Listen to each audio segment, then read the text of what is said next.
So adding on to tell him that could we test, it feels like you're already asking for too much.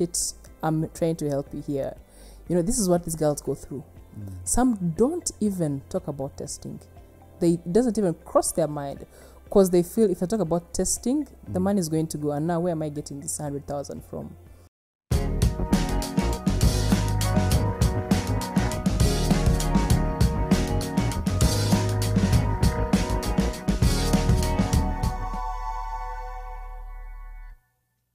We are back live with Simon Chris Makanga. If you're new on this space, kindly subscribe, share, and comment. My guest tonight is an HIV activist. There's a report we read from the Daily Monitor talking about the new infections in Imbara. Over 444 new cases of HIV in Imbara City. We'll be talking more about that. My guest is Ninsiima Susan Desh. It's a pleasure to have you on Live with Simon Chris Makanga. Pleasure to be here, Chris. Do you need to be HIV positive to be an activist? Not really. You don't need to be positive. You don't need to be positive. So what is pushing you to do this?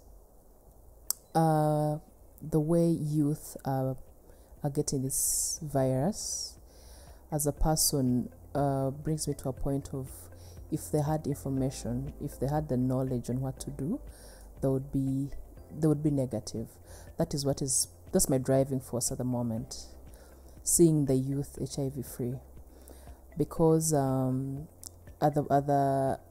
someone gets HIV in their 20s, and they have to go through all that HIV people go through, leave alone taking medication, mentally, their mental health, there's a way it sets someone behind. Not everyone is going to get counseling, and even if they got counseling, not everyone is ready to embrace their new status. So if we out there can give these young people knowledge on how to prevent getting this virus, why not? Every activist has a story behind as Sure. a pushing factor. Sure. And I'm curious to understand what pushed you to do this activism. I think mine is going to be different, because the story is not that I'm positive. The story is that I'm passionate about the youth. I'm passionate about young people, because there's a lot they can do. Raised in the rural areas, raised in the urban areas, there's a lot of potential that's in the youth. So my activism at the moment is seeing these young people go far and not have to deal with so much. A disease is a lot, is so much. Having to take this medication every day, having to get afraid of sharing your status with people. So if we can, let me say, vaccinate it. If we can vaccinate this person with knowledge, it would help them not to get this virus. So my activism at the moment is seeing a better tomorrow for these young people. So it's out of curiosity and a desire to see someone happy and living a perfect life. No, I've happened to talk to youth in rural areas, and the sad stories I heard from them is what made me push on this. And why not to give these people knowledge? If she knew this 4 months ago, maybe she wouldn't have slept with this man. Maybe she wouldn't have failed to use a condom. Maybe she would have taken PEP, Yes. How long have you been doing this? It's been a year now. Actively a year now. Any impact? The impact that is there is, of course, some of the impact has been on those who already have the virus, whilst it has helped them to fail to spread it. And a few who have, you get calls and someone's like, when you told me this, I've now gotten a job and I'm not having to beg for money from here and there, especially in the rural areas.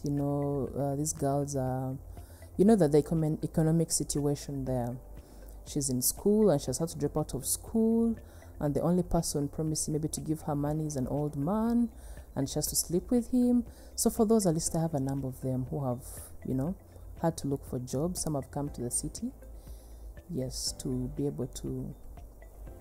I'm an activist for Mother Nature, and I understand the need or the calling behind having the desire to protect someone or protect something, and it requires you to have to mobilize community, work with the different stakeholders like organizations, government, and you cannot do activism alone. True.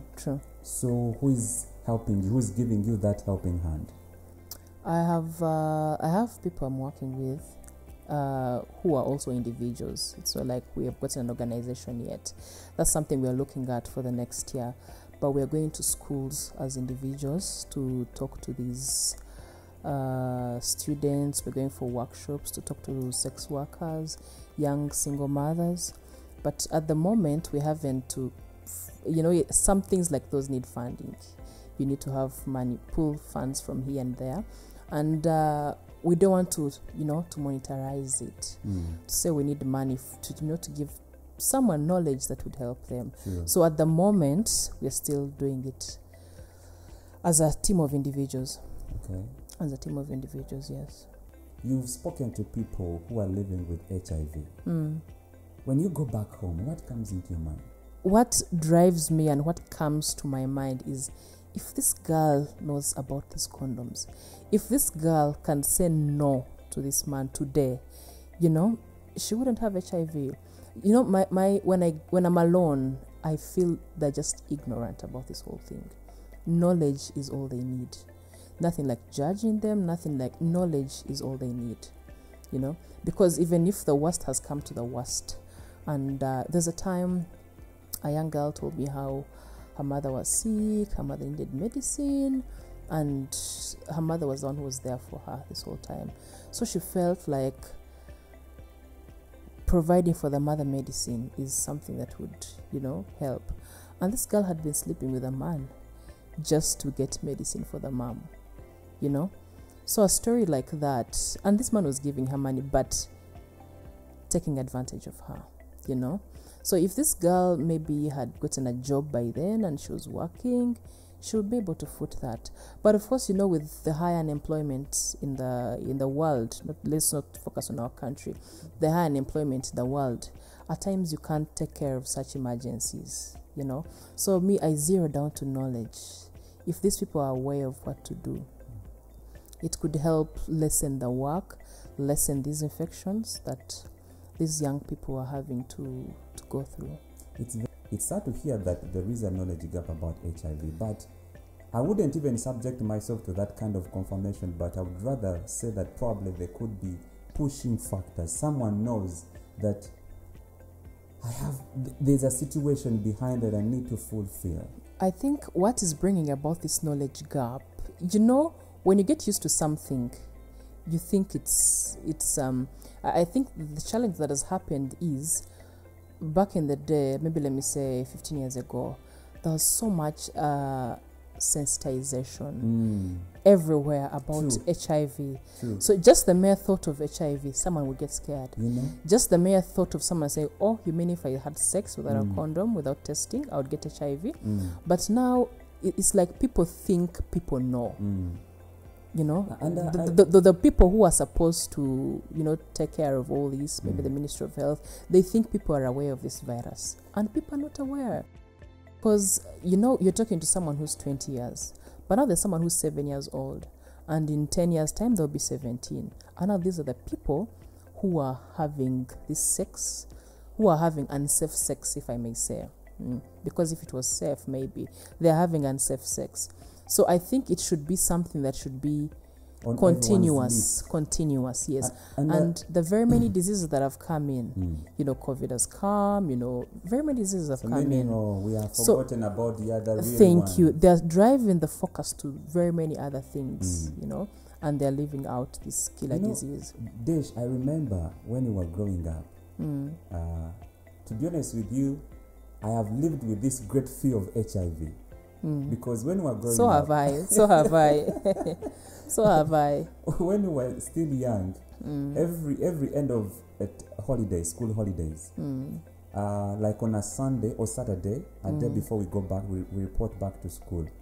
Our dad would take us to a supermarket, shop a few things, and then we go visit the HIV ward in Mulago. He's like, we are going to visit people in the hospital, we share with them the little we have. Then at the moment we got out, he would tell us, have you seen the sick people with HIV? If you do not take care of yourself, you're going to end up like them. That conversation, that information, the pictures I saw, they are still present in my mind. That was nice. You should appreciate your dad. So what should we do to make sure that the message comes back? We need more sensitization in schools. We need to talk to these young people. You've talked about Why schools? You talked about something because now you're not going to go to every household to get these children in holidays. So the only place that you can get these young people is at a school, is at a university, is at the places where young people converge, especially of that age that is just, is in adolescence, is in, teenage age.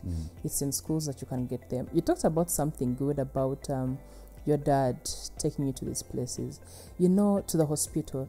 There are very few parents who sit and talk to their children about sex. Very few parents. They're so afraid of the topic. Not because they're afraid of the topic, but they feel if they told them about this, maybe they feel maybe they could, Do you know we are the parents? Sure, we're the parents.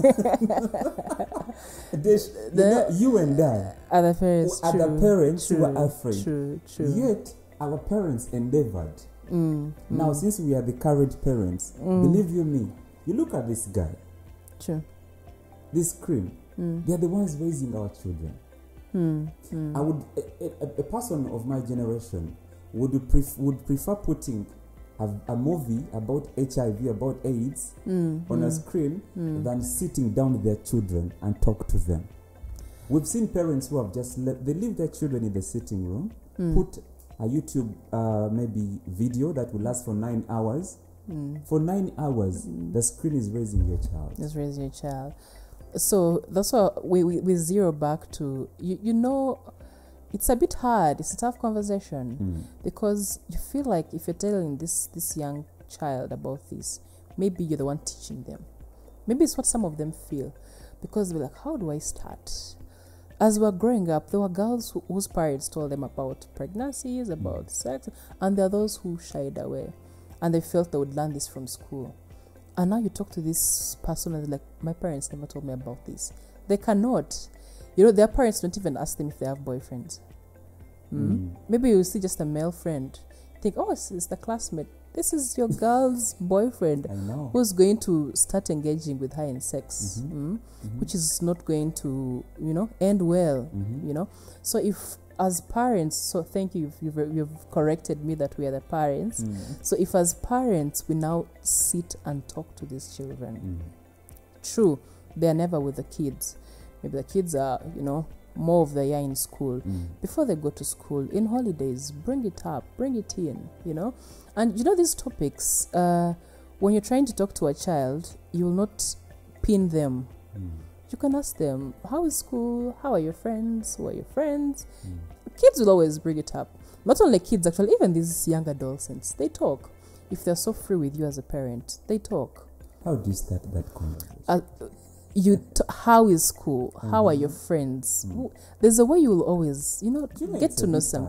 It's really hard, but one day at a time, you'll get to know. I remember a friend of mine, we had a similar conversation about this. The boy is growing up. He's looking at him. He watches the voice is changing. Puberty is coming in. The boy is starting to change character. He's like, what do I do now? Maybe I pack condoms in his bag.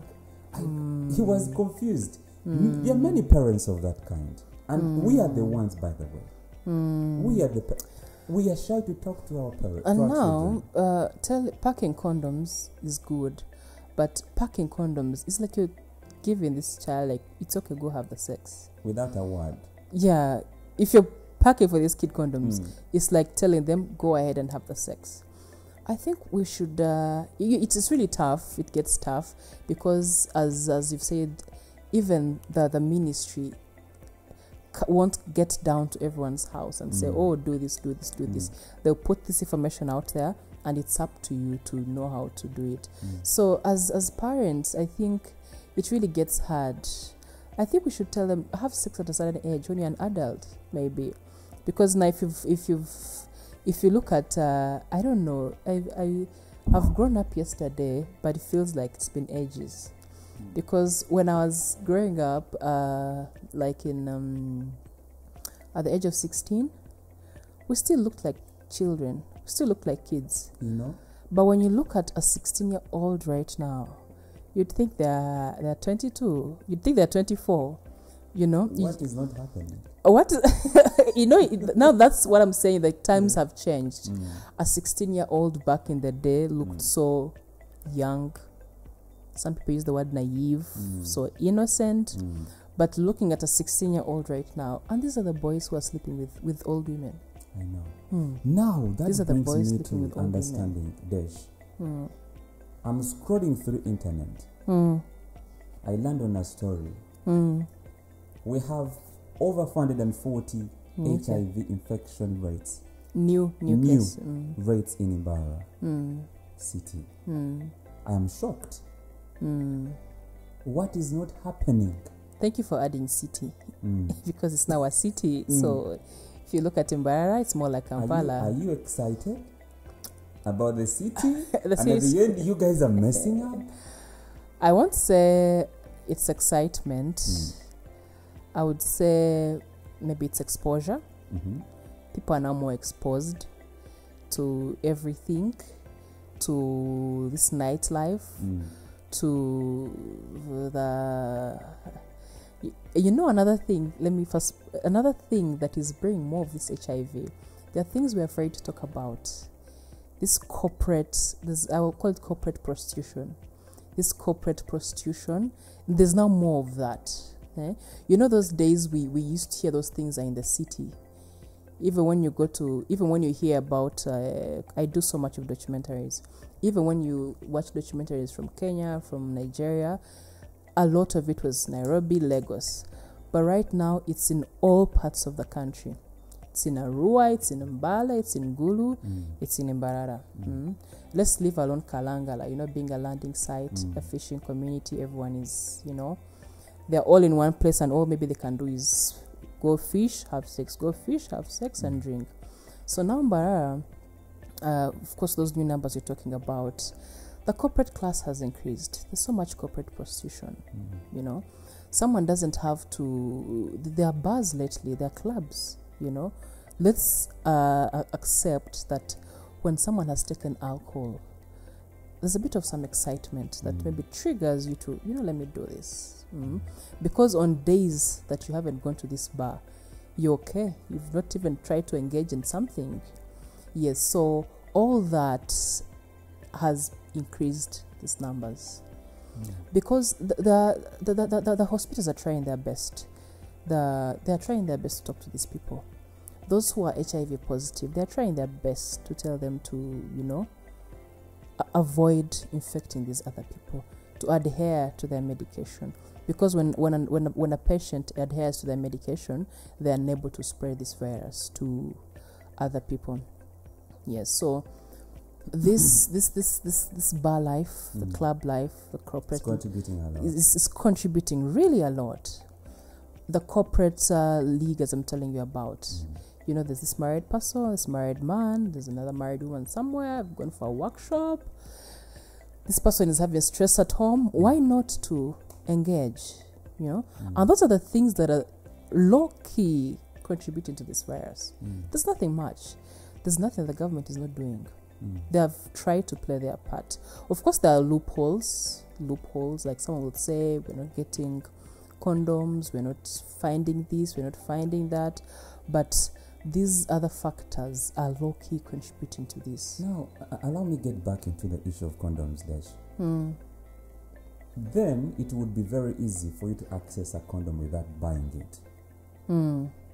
Is it still the same way? Because I realize that many people cannot access condoms because of the fear to go and ask for it from either pharmacy or a shop. Is that also somehow contributing you to the new infections that we're reading about? We will have to accept, just like juice has brands. I would say I want this brand, not this brand. I would say this type is better, this type is not better. So when we are talking to these people, they tell us, your condom neda. Ejo condom nga ejo think agikozesa hakiri nkozesa egi kankozesa eno sijja kukozesa eno sinungi. So now the issue of brands, they tell us, I would rather have this condom than this one. Maybe this condom makes the sex better than this condom. Maybe this condom, things like that. Heard about those adverts? Yes, I don't want to go to the brands, which brand is better. Yeah, but now you find that the condoms that are free are not the people's preference. And the people's preference is a type that maybe is 5,000. I remember that conversation because when we were growing up, we had this one. You remember the Ngabo? You remember which had a spear? I had never seen it, but I know the name. You know the name? Yeah, I know the name. Had a spear on the front as a branding cover. Okay. Yes. So it was free from government. Yes. And I remember that conversation. Like, I cannot go for the free one. So someone would rather go and buy it, but then I think it was Lifeguard, which was the Lifeguard and Engabo. So someone would, I remember that difference in classes, and I think it's also somehow contributing to the new infections. Because people, I agree with you on that. People do live sex, yes. So by the time someone is actively engaging with someone for 4 months, to be honest, they may not go all those 4 months using protection. We are going to speak about the issue of the social network. It has grown so wide. But before we head there, I want to know, why is it that when a woman asks a man to go and test for HIV, sometimes there is that okay that comes with a lot of hesitation. But when a man asks for a woman to go and test for HIV, sometimes it's easy. Why is it like that? Men have their, I don't know if I should use the word ego. A man will feel like you're asking too much because you're in this situation of, you've met this man, maybe he's going to pay your rent. You're already vulnerable. So adding on to tell him that could we test, it feels like you're already asking for too much. I'm trying to help you here. This is what these girls go through. Some don't even talk about testing. It doesn't even cross their mind because they feel if I talk about testing, the money is going to go. And now where am I getting this 100,000 from? Things like that is what has... someone opens up and tells you, how do I tell him to test? If I tell him to test, he's going to go away.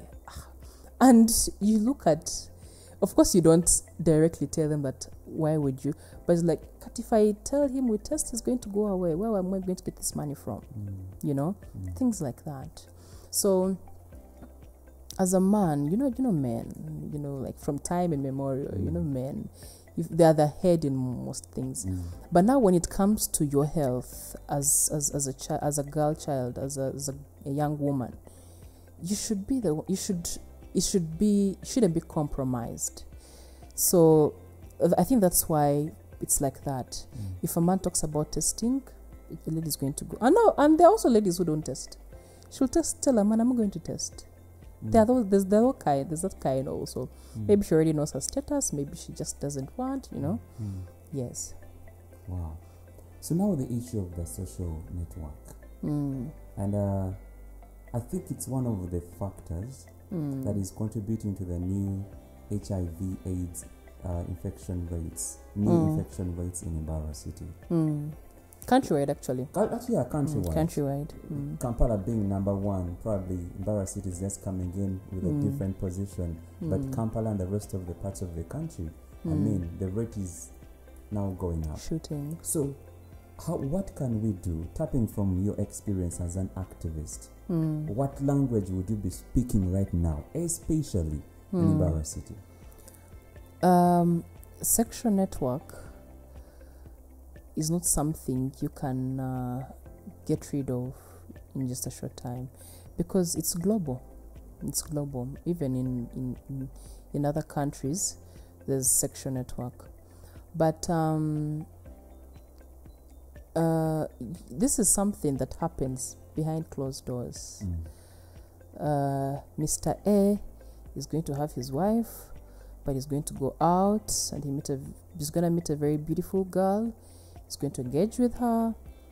He's going to meet her friend, sleep with a friend as well. So you see, in a month, he has slept with like 3. So, but it's closed doors. People don't know. His workmates don't know. At home, they don't know. The wife doesn't know. So I think if people must do that, protect yourself. We have to let people know that I won't use the right statistics. I don't know if I have the right statistics, but everyone in a certain number of people have HIV. Let's have that in our heads. Let's leave alone, I'm going to take medication and all that. There's a lot that these people go through. Leave alone this medication being there. There's a lot that people go through. So the sexual network thing is not something that is going to be gotten rid of so fast. We need to be honest, because this is something people are doing behind closed doors. Someone is in a workspace but is sleeping with 4 ladies. So, but you don't know. Other people don't know. And even these ladies he's sleeping with don't know that he's sleeping with other people. Let's not focus so much on the men. Even the ladies. Even the ladies. You know, back in the day, it was men that are bringing HIV to these families. But today, it's equal. It's equal. It's the same. Women are as well bringing HIV home. So you'll find a lady, a young girl or a married woman is having their partner, but they're sleeping with 2 more people. And she'll tell you, this one is for rent, this one is for maybe fuel, for those that afford cars. This one is for fuel, this one is for rent. And this one is the one who's going to marry me. Chris, there's no way you're going to tell this girl to drop these men. You know? So that's why I say the thing of sexual network is going to be hard to break, unless we just tell them that, hey, practice safe sex. I think giving enough information, creating a lot of awareness, yes, is one of the remedies that we can jump on, because like you said, it happens in the dark. So uncovering something that is in the dark, you have to speak to the mind. True. So, are you planning on any activity about that, or have you done any activity? For the sexual network, is not something we have really focused on at the moment, but it is something we should really look into. Desh, let me tell you this.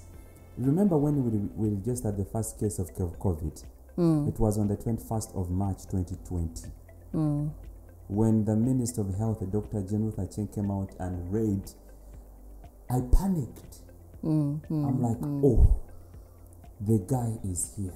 It's now got real. It felt like it's so real.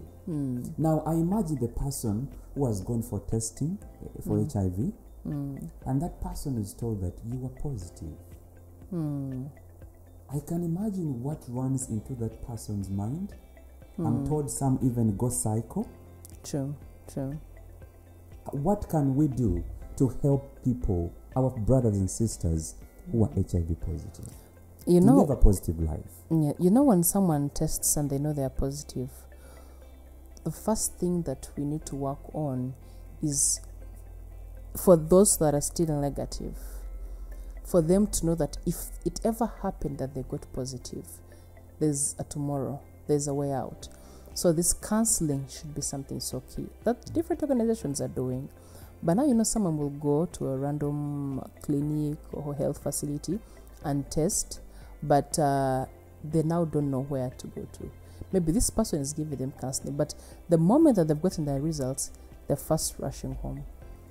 They can't believe it. Some will even rush and go to different health facilities to be sure, is this, are their machines right, or I'm still negative.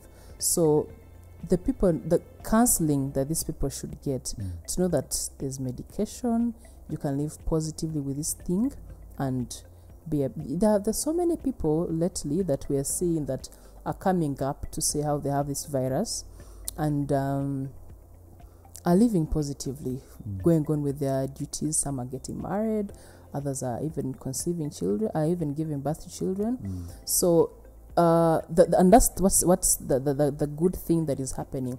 People are coming out to say, hey, I'm living with this thing, with this virus, I'm living with this virus, and life is moving on. Yes, so the fact that not everyone should come out and maybe say they have the virus. Those who can, it's well and good, but those who can't and still want to keep it private, they should know that there's a tomorrow even after this virus. Now we see lots of innovations that have also come in, that initially you'd be required to take antivirus at least once every day, which is a bit hard for many people who are living with HIV. Now, there are also injections.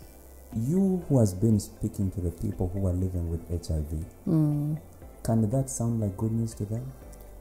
It is already sounding like good news, because the fact that someone can inject themselves and go for 3 months or 6 months, because there's a burden of taking this medication. For some it's a burden, some even forget, but for some it takes a toll on them, on the wrong choices they made. Why me, why not someone else? Especially for those who have been raped. She's gotten this virus through being raped. The fact that she was raped tortures her, and now she has to take this medication. So they're very excited about this innovation if it comes through. Have you heard about this story that is running around, about the Nyege story, about a young lady whose name wasn't disclosed?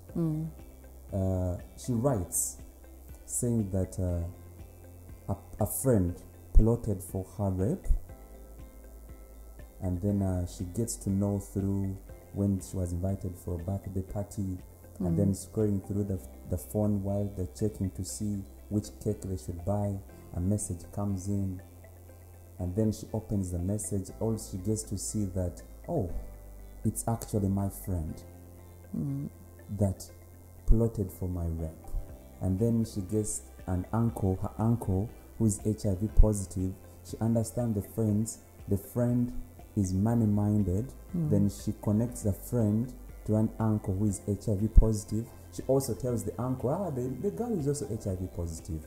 So the uncle doesn't mind. He goes ahead, sleeps with the girl, and the 72-hour window is coming to one end. She wrote when it was about 48 hours. Those are 2 days. And then she's confused. She feels like she has committed a selfish crime. But she feels like she's paying back. She's in dilemma. As an activist, what kind of advice would you be speaking to that lady? Some things, this story is a hard nut to crack, because both are wrong. But now you see there's so much shady things, malice that is going on, because fine, she was raped, and now she's trying to plot for the friend to sleep with the uncle. If this girl had maybe, fine, she's going to make money. If she had told this man, let's test, maybe she would have known that this person is sick. But also, it's not that every time you test an HIV positive person that the test will be positive. Those who are adhering to their medication, they always talk about it. Those who are adhering to their medication, they will test negative. And the good thing, if they test negative, that means they cannot do what? Infect you. They can't spread the virus. I think testing should be on our lips. Testing should be on our lips. If everyone, whoever you're going to have sex with, you tested them, I think that would be on a much safer side. If everyone you're going to engage with, you tested them. Yes. So now, for this, what this lady did it's even a crime, actually, if I'm to say. It can be taken as a crime. But now, if this other lady had tested with this man, there would have been safer chances. True. I hope she was able to read this story, and now that's why we ought to be in this digital era we are in. You're supposed to be online. True. If you're busy, at least every 6 hours, check what is online. For her, she enrolled for PEP. Mm-hmm. And do you think she can go ahead and call the friend? That should be the best decision to do. It is something she should have done even before writing. Because the fact that she's fine, she feels she has done something so wrong, which is okay to know that you're wrong, but she should give a call to the friend. Because if the other friend gets infected, the story may never be good, may never be the same. So they're all in wrong. I wish she had called this friend and told them to take PEP. Yes. Wow. But the way we are brought up as well, as I tell, how we are growing up, if we believe there's a God out there, if something like that happens to you, it's teaching you a lesson. It's teaching a huge, huge lesson. For starters, she should have let it be.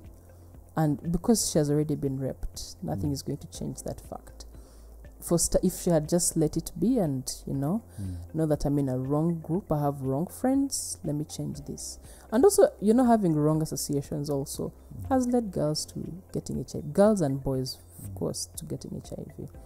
Yes. Well, we are coming to the end of this podcast.